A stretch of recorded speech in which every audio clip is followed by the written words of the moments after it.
Okay, everyone, so we're recording this session. So thank you so much for coming. As some of you know, I'm Grace. I am the membership and groups coordinator here at Woodcraft Folk. And we're very lucky this evening to have my colleague, Lauren, who is our wonderful communications manager, who is going to be taking this webinar.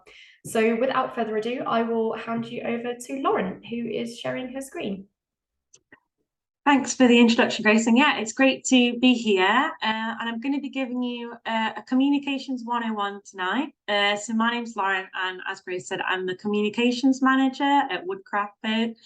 I've been working in the industry for about 15 years now, but I only just started at Woodcraft Folk in January. So still learning, but kind of done a lot already. So I'm going to share some basic, or the basics of kind of marketing with you today. There's so much that we could cover, but from feedback from people, what we're going to focus on is we're going to cover the basics of kind of Woodcraft Folk branding, securing press and media, social media marketing, and there's going to be time for some questions at the end as well. And most of this is geared towards kind of volunteers and groups, but there might be some of our Woodcraft Folk staff kind of listening in on this at a later date. So I'm going to try and use quite a range of examples, so please obviously bear with me as I do that. So the first thing I'm going to talk about is why invest in comms. Now, I know that obviously everyone's really busy day to day, let alone with all the volunteering work and group involvement that they've kind of got. But comms really is worth investing in, even if it's just a few kind of hours or minutes a week. And there's some core reasons why to do that. And, you know, as comms has kind of grown and through technology and things like that, it's become a really big kind of growth and investment tool. So comms can obviously help increase brand awareness of Woodcraft Folk and an understanding of kind of what Woodcraft Folk are about. And the more people that understand who we are and what we do, hopefully we can reach the right people and they'll want to engage with us more, which leads us on to it can increase engagement as well. Great for kind of building kind of like a community feel, especially on social media. And it's really powerful to trigger action as well, whether that's kind of a donation or a sign up or just feedback. It's really good for recruitment, for people to kind of join groups, to hang out at Woodcraft Folk centres. And it's really useful for warm leads if you're doing kind of campaign work as well. And it's great to improve communication. You know, so many different ways that you can kind of contact people on comms. From social media to kind of press, if you're wanting to kind of get like your local community involved, and be more specific with things like email marketing as well. And obviously it can really add value to Woodcraft Folk as well by investing in communications. So what are successful communications? I feel like if I'm going to go on to talk about communications, I should really give an idea about what successful communications are. And effective communications, they create trust. They're great at attracting and recruiting members and supporters. It's really good at improving public relations and awareness of Woodcraft Folk, and it also really drives value. So a lot kind of comes together to kind of make successful communication. So you need to kind of look at appropriate channels in relation to your target audience and what you're trying to say. If you need to get a quick message out, you know, social media is really good. But equally, if you want to do something more in depth, it's not great. People kind of switch off, and short and snappy is best. And you might be better sending an e-newsletter out. And also think about your target market, appropriate channels. You know, Twitter, for example, is really good for kind of business, kind of building partnerships in your community with your local group. You know, Facebook's better for kind of local group members, volunteers, and Instagram's better to kind of reach out to kind of more useful supporters. And obviously there is a mix on those channels, but that's generally the kind of segmentation that we've kind of seen through research through our supporters. And it's really good to kind of make successful communications relevant as well to the intended user. And consider the frequency that you send them out. Like people day to day now are getting so bombarded by messaging through comms, whether it's in the news or WhatsApp messages, you know, so really consider the frequency and, you know, what you're adding to that with your communications. You know, short and sweet is usually better, but if you think about consistency as well, if you can kind of get a routine comms going out, that really helps in terms of frequency, and people kind of know what to expect as well. So frequency is really important, and it's really important to be on brand as well. You know, just because you're at a local kind of group, it's really important that we, you know, align with the aims and principles of what Woodcraft Folk are kind of built on, and also timely as well, and up to date. You know, it's really good for communication. It's changing all the time. You know, social media is a prime example, and it's really good to kind of be up to date with technology, the best scheduling tools, how you're best contacting, you know, press and media. For example, press, like newspapers used to be massive years ago, but from working in the industry, even my 15 years, a load of local papers have shut down, and they kind of just operate online now. So it's really important to kind of keep up to date with kind of what's going on with communication channels across the board, traditional and digital. And it's really important to speak with the right tone of voice as well, in terms of the intended market. You know, if you think day to day, if you're speaking to different kinds of people, relationships you've got, you speak to them in different ways. But generally, as Woodcraft Folk, we do have a certain way that we speak. We're informative, we're very friendly, we're very welcoming, but we're also very knowledgeable in kind of what we kind of do as well. So it's really important that we have that tone of voice when we're speaking to people. And communications need to fulfill a purpose. As I said, people are really inundated with kind of comms these days. You know, I'm sure your emails, you get a few emails daily from different businesses and companies.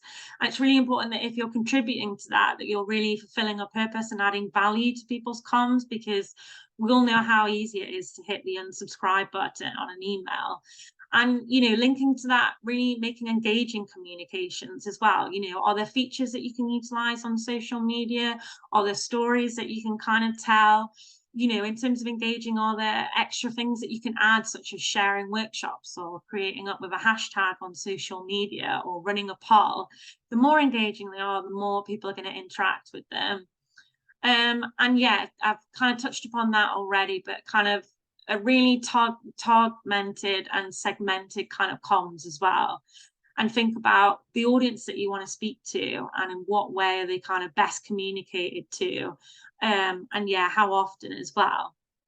So that's touching upon, you know, successful communications and what makes them work. And, you know, I could speak all day about that, but I hope that gives you a bit of an overview of kind of certain areas that you need to kind of think about. And please do reach out to me at any time. My email's going to be at the end if you kind of got any more questions about things such as how often you should be sending communication out, you know, the types of communication. So I'm going to start with looking at the basics of branding, and just a little bit of an insight, because branding seems a bit of a marketing slang or a bit of a buzzword that people kind of throw about. So I thought it would be good to just kind of give a bit of definition on what branding is. So branding's the kind of process of creating a distinct identity for a business. You know, I've worked with quite a few brands and companies and organizations over the year, and I think just like people, brands and businesses have their own unique identity. You know, for example, if you look at Innocent Smoothies, they're quite a cheeky, friendly kind of way that they kind of speak to each other. They're bright, they're engaging. And if you compare them to a company or a brand like Bupa, you know, completely different. And obviously, branding is the process of getting that personality and brand ID into the mind of your target audience, who you want to kind of reach out to, and consumers. As I said, the brand identity is really the essence of a brand. And just like a person, there's many different types of DNA that come together to kind of make a brand. And it can cover, everyone usually thinks of kind of logos when we think of branding, but it can cover anything from kind of like a color palette, to the fonts that you use, the tone of voice, the way that you speak to people, the images that you use, and kind of more. And it's really crucial to be kind of consistent with branding, to create, you know, a strong brand identity. And the more strong that your brand identity is, as I've said before, people have a better understanding of what you are, and you improve your positioning in the marketplace as well. People know really what you stand for and what they should kind of come to you for. And you also become more attractive as you increase your awareness as well. So just like any other brand that I mentioned, I've used a few examples. You know, Woodcraft Folk have their own unique identity, And it's worth noting that each brand usually creates something called the brand guidelines document, which details all elements to follow, such as like color palette and fonts to use when you're communicating with people. And they're listed in a document called the brand guidelines. And I'm currently working on putting a brand guidelines together for Woodcraft Folk, which will be ready in the next couple of weeks, and I'll be sharing it with everyone. So I'm going to kind of touch a little bit on some of the stuff that's in the brand guidelines, but you'll get that in more detail as well when I kind of share that around. So typography, there's a few fonts that we use in Woodcraft Folk, well, two namely actually, and one's called Montserrat. And they're really easy accessible. They have ones pop-ins, and if they're not already inbuilt in kind of Microsoft Windows, you can easily download them from the web if you just type them in. And it's really great if our kind of groups use these, if they want to kind of represent the national branding to kind of keep it consistent. And Montserrat's usually used as kind of body copy, so for online and kind of printing materials and presentation. And you can also use it in a bold way to kind of emphasize points as well. You can see an example of what Montserrat looks like on the right hand side. Poppins bold is usually used for kind of titles and subheadings. Ideally, we'd have that in a 14 point for a made heading, no less than that, and kind of 12 point for a subheading. And Montserrat body copy, you'd usually have in a size 11 as standard. So that's the typography. And like I say, if you want to kind of link in with Woodcraft Folk branding at a local level, the national branding, then, it's as easy as using kind of a font that we kind of use. And also as easy as using our color palette. So Woodcraft Folk have a colour palette. This has kind of been used for quite a while now, since we've started bringing colour into the branding and moved away from kind of black and white. And our colours that we use, they're really bright, they're bold, they're engaging, and they're quite fresh, they're not outdated. And there's also, with a few kind of shades of green that we use in the yellow, there's kind of a real outdoorsy kind of theme to them as well. And the colours are really adaptable. They kind of work together as well as separately. And on the left-hand side, the three colours there, they actually form the core colours of the Woodcraft Folk colour logo. And these colours, when I share the brand guidelines, I'll also be sharing some templates for things like photos and things. And that will have the colours set in there as a template that you can kind of use for headings and things. And it will also have the fonts suggested in there as well that I've just talked through. But if you kind of know a little bit about kind of colours and you've experimented with them a bit on Word before, if you go to kind of select a colour for a letter, it gives you the option of kind of inputting a special number. And if you input those hashtag special numbers on there, then you'll get the exact specific tone of colour that we use at the national level as well. And that brings us to kind of our logo. So Woodcraft Folk's logo has changed a little bit over kind of the nearly 100 years that we've kind of been getting, but it's not changed a lot, and its essence is still largely there. And we have 3 variations of the Woodcraft Folk logo, and we have them to kind of basically, certain ones kind of suit particular versions of the logo to give the best optimum kind of view of it. So we have a color logo, as you can see there, that's really bright and engaging. That's great to use with kind of color photographs and any color printing material, and that's kind of our main kind of central logo. But we do have a black and white logo, so if you're using a document that has quite a lot of color in it, or a photograph that's got a lot of color going on, and our color logo is kind of fighting with that a little bit, the black and white logo is really useful to use. And the outline logo is great for things like putting on top of like merchandise, or sometimes when you print things, they only allow you to use like a certain color or a certain outline, especially like I say with merchandising, and that one is really useful for that as well. And if you're in doubt about which logo to use, ask the comms team. And as I've mentioned, when I launched the brand guides, as well as templates for things like photos that have links to colors and typography on it, the logo will also be positioned on the templates. And I hope to have an area on the Woodcraft Folk national website where there'll be a place where you can easily download logos and things as well in the next couple of weeks, as they're really accessible for people, as well as the brand guidelines. Now, we also have variations of the logo that actually have our strapline on them.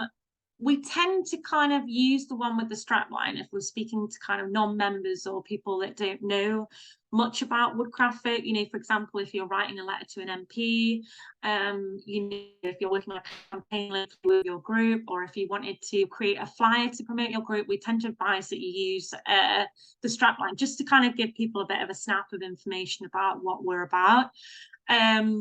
And we also say that there's a few variations of the logo with the strapline. And again, that's just to allow for adaptability. So if you were, for example, creating, I don't know, a bookmark, like the top one would work really well because it's quite narrow, whereas the elongated landscape one would kind of feel a bit awkward on a format like that. But if you're creating like a landscape photo, landscape poster, the landscape logo would work really nicely. But if you're doing a portrait one, you know, the top logo would, which is a bit more succinct, would work better.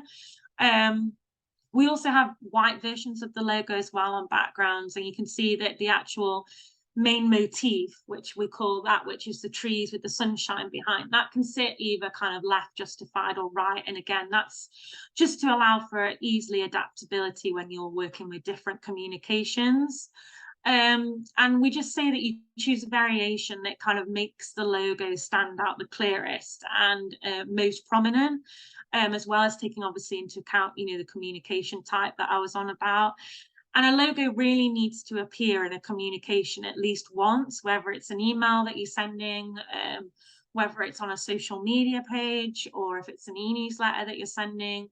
Or if it's a press release to the press, we really advise that you do kind of put our logo on there as kind of a sign of our identity. But also, the more that we use it, the more kind of people become aware and acknowledge and understand it as well, and recognize us. Now, there's quite a lot of do's and don'ts with our logo that we kind of ask people not to do, just because, you know, the more consistent you are, you know, the better it is that people recognize what you are. And if we're chopping and changing it, the logo, it doesn't really make it look that great and professional. And, you know, you can kind of lose the essence of what it is as well. So we argue that you don't kind of use, for example, a version of the logo that's kind of really out of focus or pixelated. When I launch the kind of logo pack along with everything else with the brand guidelines, you know, you've got some really high res versions of the logo in there that you can blow up as big for a banner. And it's really important that, you know, the logo is as clear as possible. We also ask that you don't kind of format the logo and kind of squish it up or elongate it. Again, there's enough versions of the logo that should kind of be adaptable for all the communication that we've got. We ask that you kind of don't slant it or change the positioning of it, and also that kind of you don't change the font at all, or the logo or the wording, because it just kind of really takes away from the essence that you are, that it is. You might notice that we have created for special campaigns and occasions very small adaptations to the woodcraft logo. In fact, if you look on Grace's little profile picture now of our account, I think that's our Dream Big at Home version of the logo that we added like a rainbow theme to. So that's an example of a special kind of logo that we can create, like an adapted version. But we would kind of ask, if you wanted to do that, that you ran it by the national comms team first, and we can always support with any design requests that you've got as well. And if you really aren't sure in a specific way that you should be using logo, you know, please ask. It's kind of what we're here for. And finally, we just ask that you don't change the color of the logo as well, or edit the strapline in any way kind of underneath it. And finally, to kind of summarize branding, not a lot of people realize that, you know, photography is a massive part of a brand as well. And it can really give a strong sense to, you know, the kind of brand or company or organization or charity that a brand is. And, you know, really strong imagery can give a really kind of professional feel. And it really, as I said, helps to bring brand identity, and you can really encapsulate kind of a feel and an essence to a brand. You know, just looking at those photos on the right hand side that we use, you can see that we're very youth-led, that we're kind of fun, that we're engaging, that we're kind of inclusive, that we're diverse, but we're also quite active. So there's quite a lot, as they say, you know, a picture can say 1,000 words. So There's a few rules that we kind of basic rules that we stick to with photography to make sure that it's the best it can be. So we ask that we kind of use in focus images, just because again that gives quite a professional feel, and the more clear that they are, the more that you can kind of see what they are. And if you're really struggling for an image for a poster or to advertise something, please ask the comms team. We've got a really good bank of images, especially from our recent common ground camp that we ran in the summer. And we also say that we use quite natural images. So if you think in comparison to us compared to like quite stock image kind of footage, which is really kind of staged and quite forceful, as a brand, we're not that. We're very natural. We don't use kind of staged images or posed ones. We like to really capture people in the moment. So we kind of suggest that you kind of use images quite similar to that.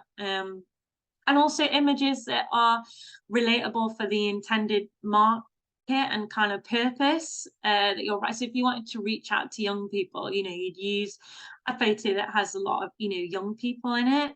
If you were hosting more of an AGM, you might use an image like on this slide in the top right corner.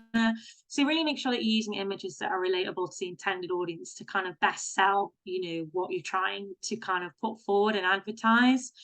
And we are a really inclusive movement. So, it's great if we can use diverse and inclusive representation in our imagery as well to really encapsulate what the brand stands for and, make us welcoming and opening to everyone as well.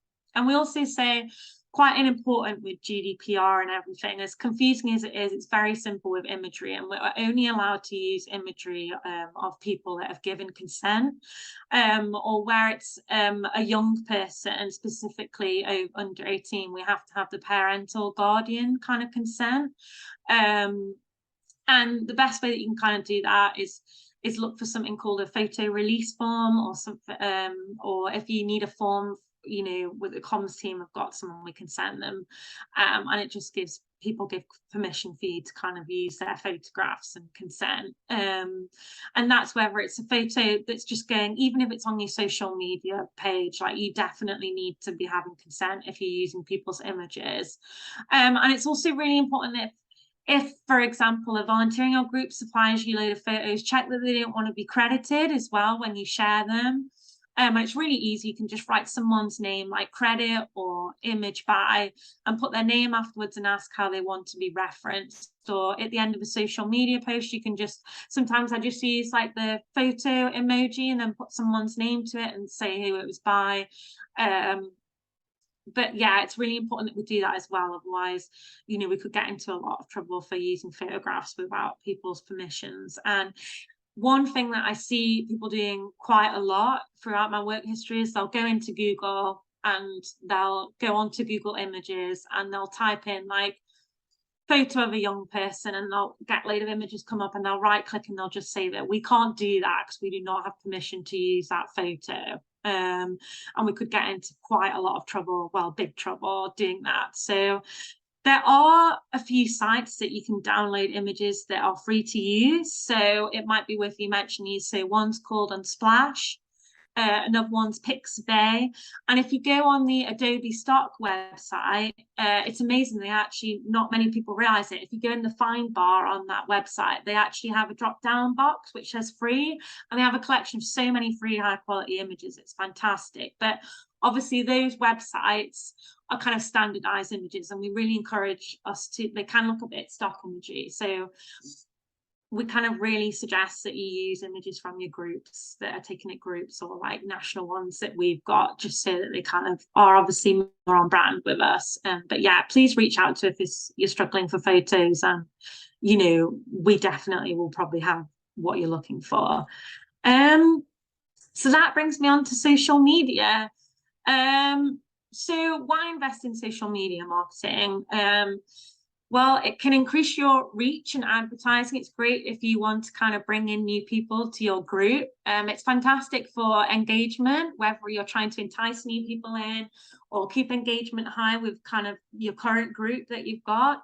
It's really good to drive traffic. So if you're trying to kind of encourage people to sign up to an event or join a group, And it's useful information sharing tool as well, whether you want to cancel a group night, or if you want to give them advice about an upcoming event. And it's a great feedback avenue. A lot of social media platforms now, you can create polls, like forms on there if you want, like for surveys. Really adaptable and useful. And you can really build a sense of community. I don't know if the people on here already have like social media platform for their groups, but it's great. You know, people kind of comment on there if they've had a good time at a group night. They'll share photos, kind of suggestions.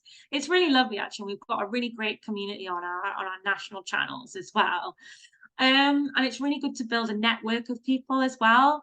You know, for example, if we were looking for funding on the national accounts, or if we were looking for donations of products for camps, great place to start is ask out on social media, and we'll quite often get loads of direct messages of people wanting to send us free goods or anything like that. So it's not just for kind of reaching out to members or volunteers or supporters. It's really great to kind of build just a general kind of almost business network of people that you can kind of reach out for. And who knows who follow you on the national on the national channels. We've got people from, you know, MPs to, you know, businesses, to reporters. So it's just great. It's almost like a black book of people that you can kind of reach out to if you need it.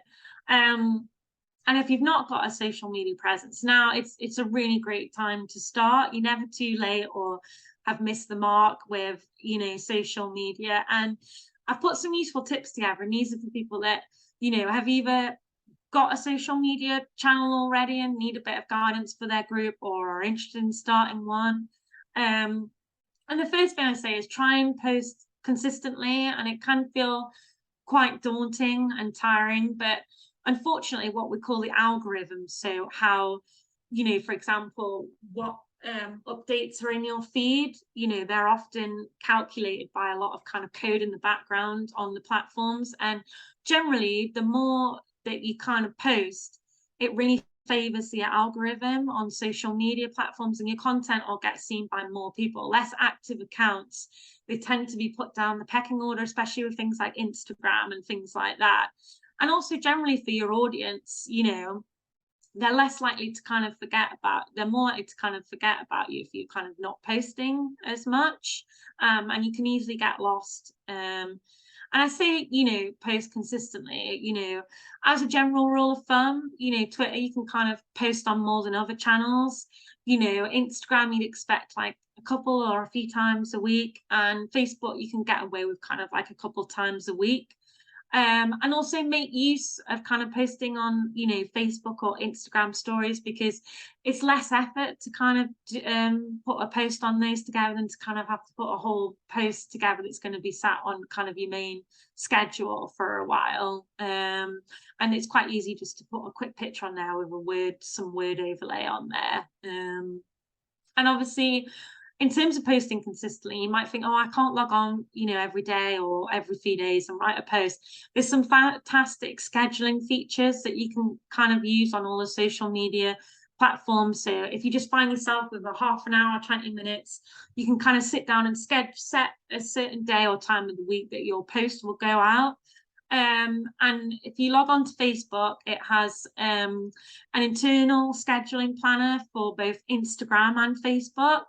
And Twitter also has its internal scheduling feature. It's harder to find, so when you go on the bit where you write your post, there's a little kind of planner icon at the bottom. If you click on that, it will actually let you schedule it in. But if you want to kind of keep all your platforms in one place, there's a platform called Hootsuite. I think I've said that right, I'm not sure, but that's where you can kind of schedule in all your content for a range of different platforms.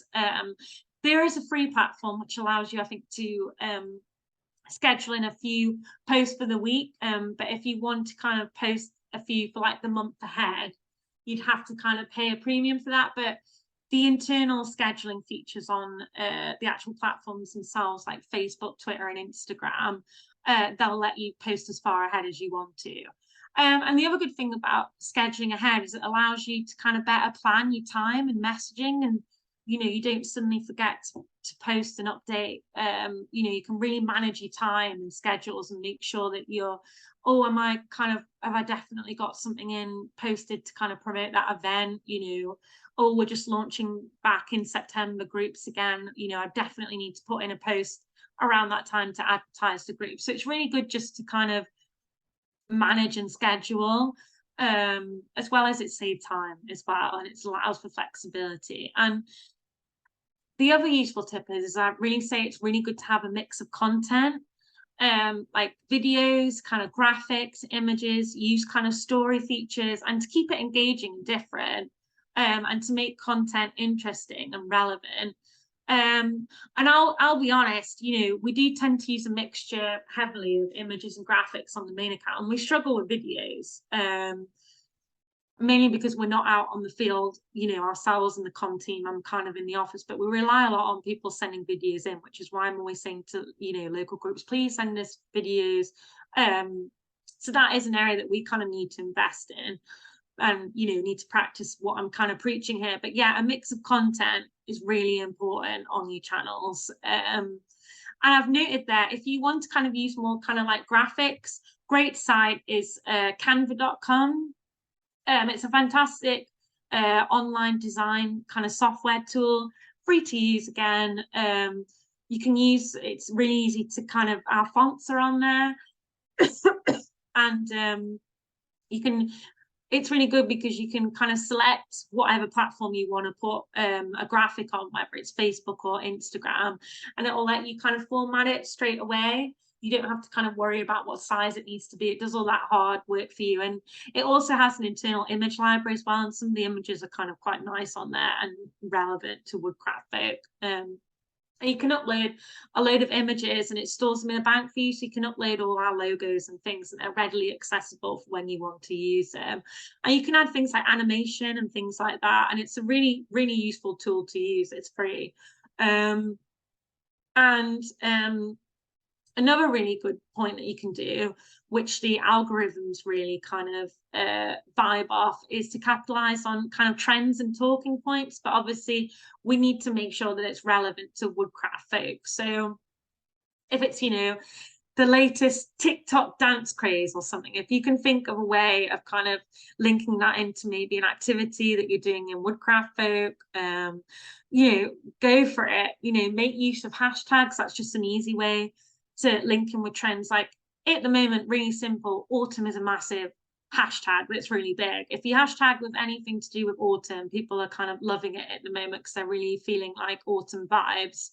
But as I've said, content needs to be organic and not feel that you're really forcing it, linking it to trends.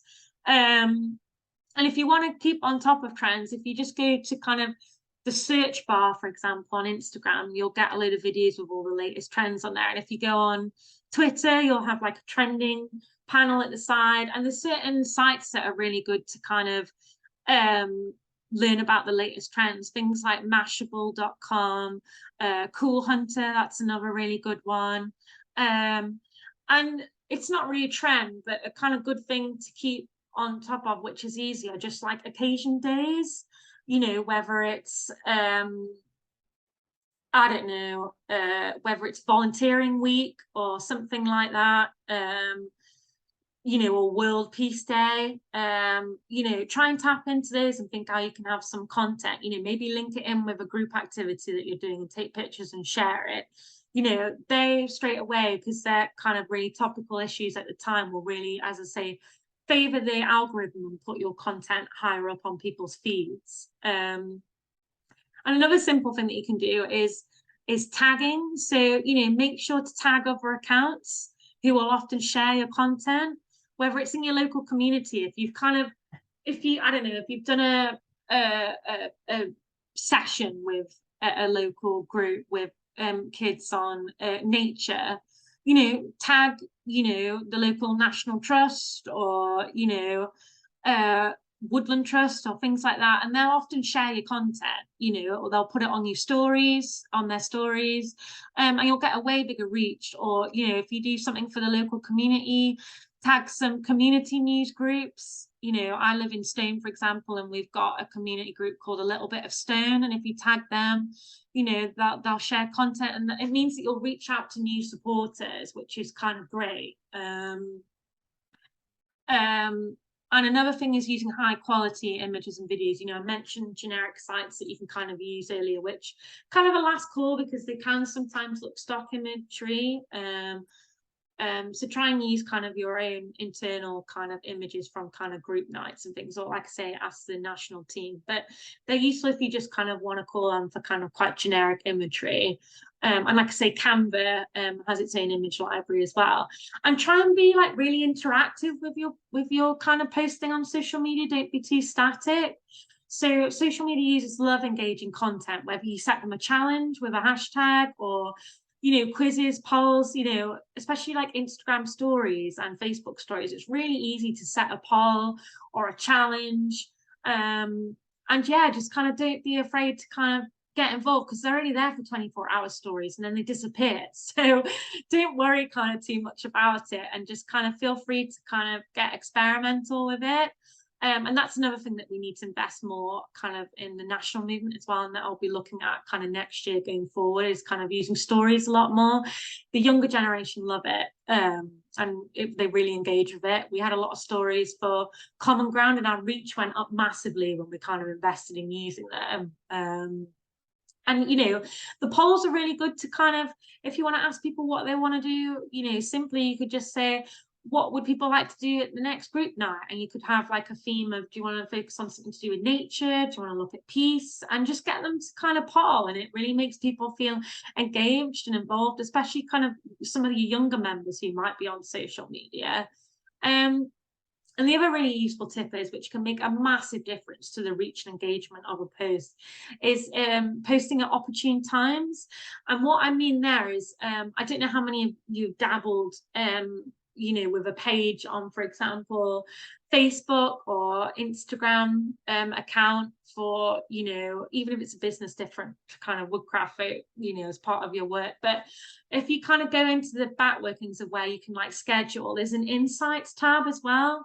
And that's amazing to look at. You can kind of see when your audience who are following your page are kind of most active on there, and when you're most likely to get the biggest reach. And even now, if you use the scheduling tool on like Facebook, for example, when you're writing your post, it'll flash up with really opportune times that you can kind of schedule it in at the bottom. So quite often an insight tip, because a lot of our followers are kind of families or they're busy working people, a lot of our engagement on our woodcraft channels is either at lunchtime when people are on their break, or in the evening from about 7, 8 onwards, you know, when they've either got in from work or, you know, they've sorted the kids out at home. And kind of a really good time for us to post, for example, is about 7 or 8 o'clock at night. And again, I'm not sat there posting at 7 or 8 at night. That's when I use the scheduling tool and kind of schedule it in then. So yeah, really have a look and see when you know, the platforms tell you that your audience are most active, and just a really quick way of kind of a quick win rather, that is in terms of an insight tool. And finally, as I've said before, think about your audience, like what platforms they use. I mentioned before, like the younger market the younger audience use things like Instagram, especially Instagram stories are best for reaching them. Twitter, you'll kind of maybe find like your older kind of younger audience, like your DF kind of age. And it's really good for kind of reaching businesses and things like that. And then Facebook, you kind of got, you know, more like your family, kind of more of that kind of like our older members and supporters, although you'll get a good mix across all of them.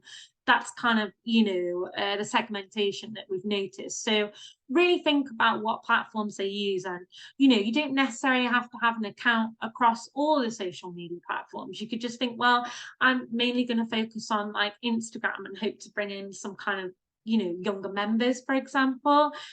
And I kind of ask a lot, but please share content with kind of the national comms team. We love kind of hearing what groups are up to. And you may think, you know, it's not that exciting for you because you kind of, you know, do it in and out at group nights weekly, but we absolutely love hearing what you're up to. And to be honest, when we share on the national channels, you know, we have a range of asks that we have to share, from things to do with our centres to events coming up. But I must say that any local group content that gets sent to us and we share, whether it's an event that people have attended or a campaign that they've worked on, really gets a massive engagement.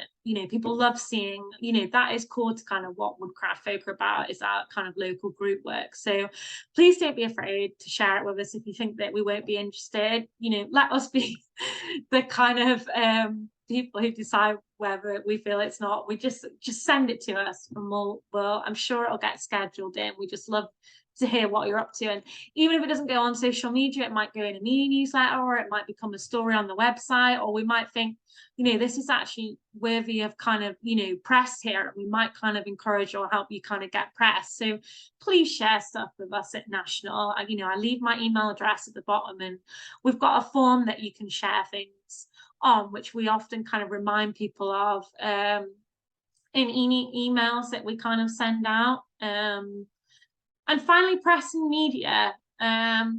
So I think I mentioned at the start, a lot of newspapers and magazines and local directories, unfortunately, just a sign of the times with technology, are kind of closing down, and a lot of them are moving online. But that doesn't mean that they're not a valuable investment. And not just kind of press, but media covers things like radio, TV, and I think, looking at this area, one of the kind of key points that I can say to you is, I can't stress the amount of story requests that press and social media get a day. They get hundreds and hundreds, and that's just on a local level, never mind like national news. So you really have to sell a story with intrigue and excitement, and very concisely, to kind of break that mold to the press.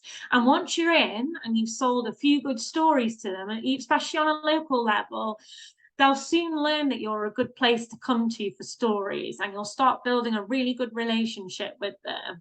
But I must stress that, they get so many requests per day. So, whether it's a really snappy RE on a subject header that you can put in to grab their attention, or whether it's following a story that you've sent in with a phone call, anything that you can do to kind of make your story stand out compared to everyone else is really important to kind of break through the noise and kind of secure their interest.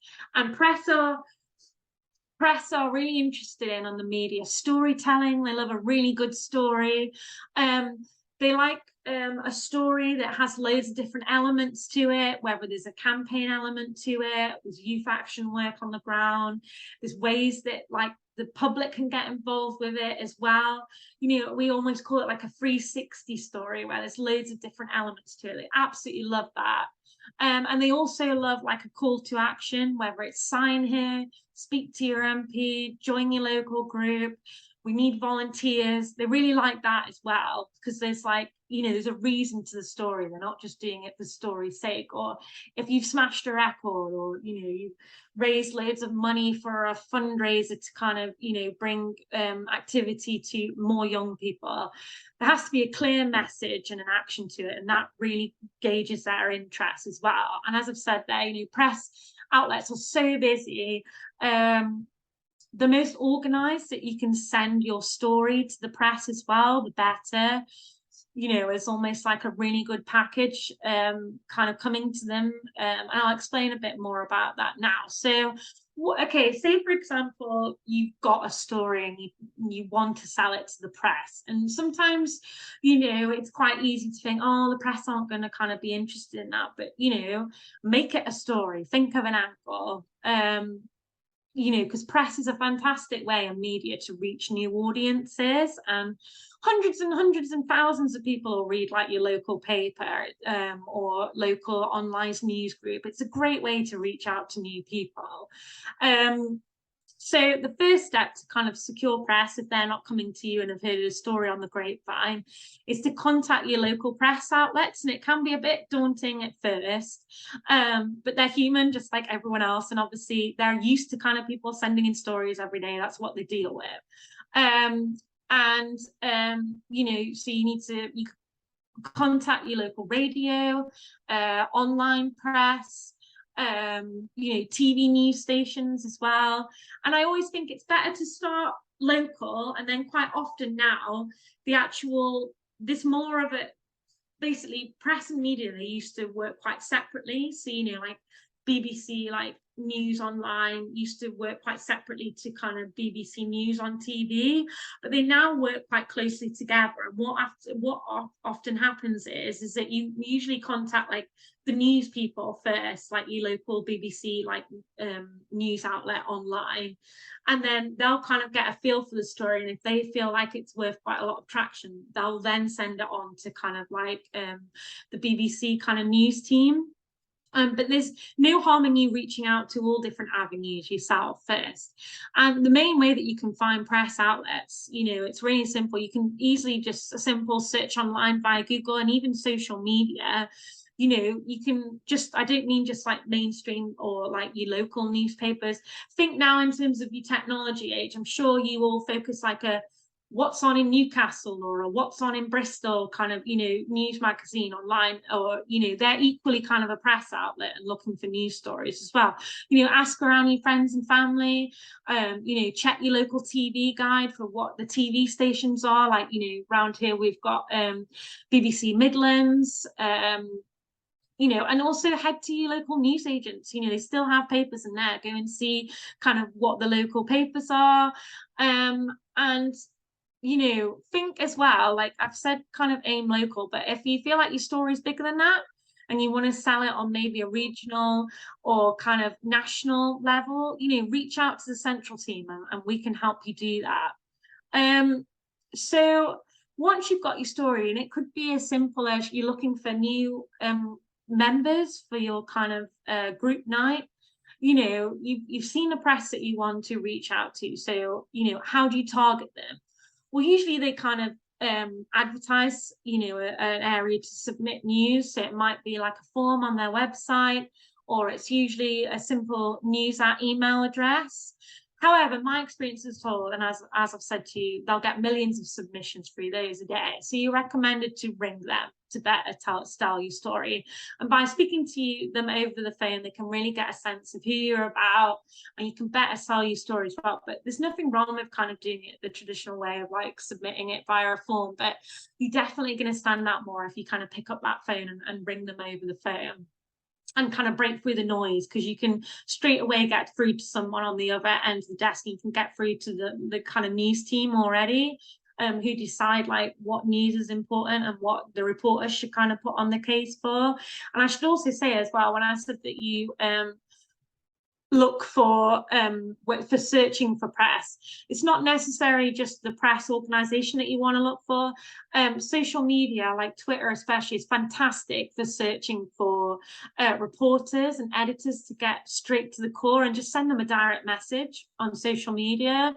You know, I did it with Common Ground, for example. I was like, we've got this great festival coming up. It's in your local area. I feel like it's something your readers would really be interested for you to hear about, and we'd love to invite you to it. So just contact reporters, you know, themselves, and they usually say on their Twitter bio, if you want to send me a story, email it here. So yeah, that was just a kind of a little side tip. But so yes, in terms of targeting the press, you've got your story, you can submit it online via a website or news at email address. Like I say, they usually advertise how to send in a story, but you can direct message them on Facebook, some media platforms, or like reporters, as I said, or as it's really good if you can kind of ring to sell your story. And if you're dealing with print outlets such as like newspapers, they'll often want a press release, which is basically just you writing the story out for them sometimes.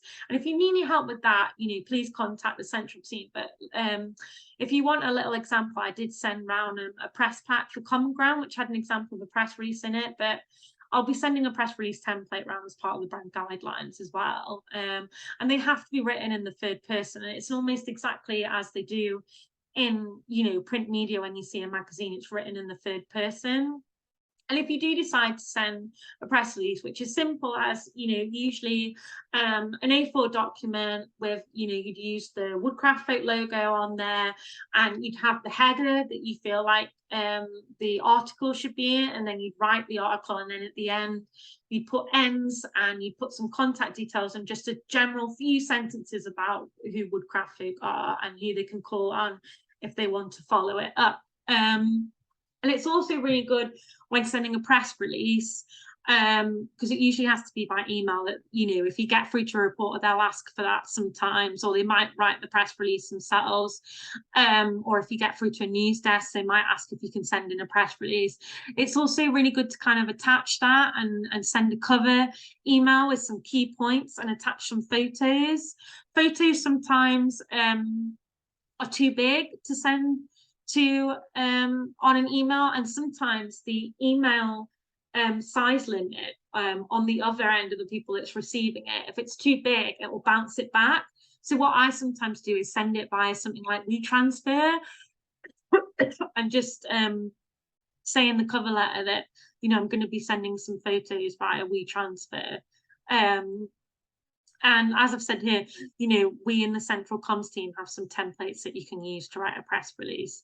And on the flip side, radio and TV, if you ring them or speak to them to sell a story, they don't need a press release. And they usually just want you to summarize the key points of the story that you're trying to sell.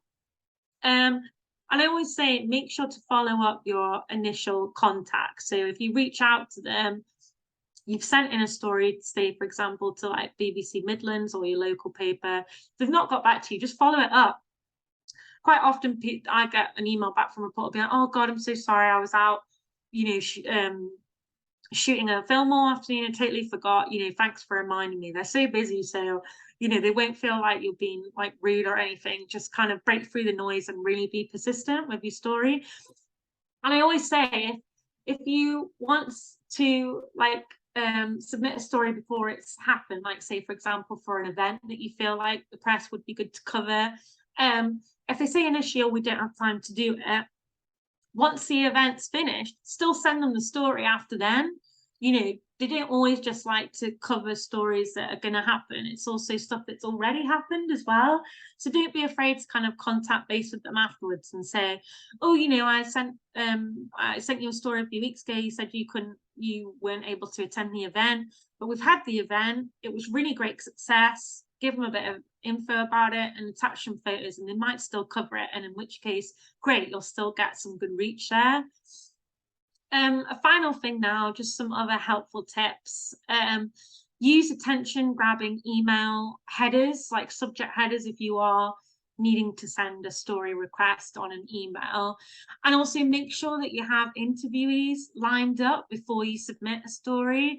And usually if you've got an interviewee lined up, it's a more attractive offering to them as well. In part, it really, I'm sure you've seen it on the news. They'll kind of the reporter will start telling a story, and then they'll cut to maybe an interviewee afterwards, and then they'll go back themselves to kind of telling the story. And, if it's not you that's doing it and it's someone else, make sure that they're a trusted source, that they're quite easy to get hold of on the phone. There's nothing worse than you kind of putting someone forward and then them kind of being too busy to kind of meet or sell a story. And make sure that you send really clear, high quality images, because you've got to think, they'll need to be good enough to go in the paper or a magazine. Again, if you need help with that, just kind of, reach out to the central team. And keep reminding, as I said earlier, the media of the key story and action. For example, if you're I've often done like a few TV interviews, for example, with like BBC Midlands, and you'll sell the story to them. You'll say, for example, if it's a campaign, you'll tell them like the main action points of the campaign and what you're wanting supporters or members of the public to do. And then they'll start shooting it and they'll start editing it a certain way to kind of maybe go off and tell a different story. So make sure that you steer them back. That could be when you do your interview, for example, or someone does an interview, that you keep getting the key story in there and reminding the reporter, say to them, actually, just to remind you what the key story is here and what we're after. Don't be afraid to do that, because it is easy for them to kind of get caught up and get sidetracked and kind of get into the moment. You know, just remember it's kind of your moment to shine, and that you want that story to be told in the way that you want it to be told. And try and constantly send stories to like your local news outlets, even if you maybe don't hear back often. Just still keep sending them, so they know that if it is you know, a time where they have got time to kind of for a story from you, you'll start finding out that they'll actually come to you for a story. They'll be like, oh, you know, a few months ago you kind of had this event, we couldn't make it, but we just wondered if you got anything else coming up that you want to cover, or we're running an October half terms feature on events in the local area. Have you got anything that you kind of want to include? So definitely kind of keep that relationship ongoing. And respond quite quickly with kind of quality stuff as well. And always, if you are going to give like an interview, make sure it's a reliable contact. As I said before, that, you know, that they're very good at answering their phone and calls and things like that. And that's kind of it.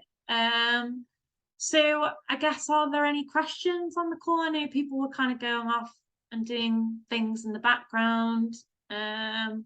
I'll just have a look at the chat now.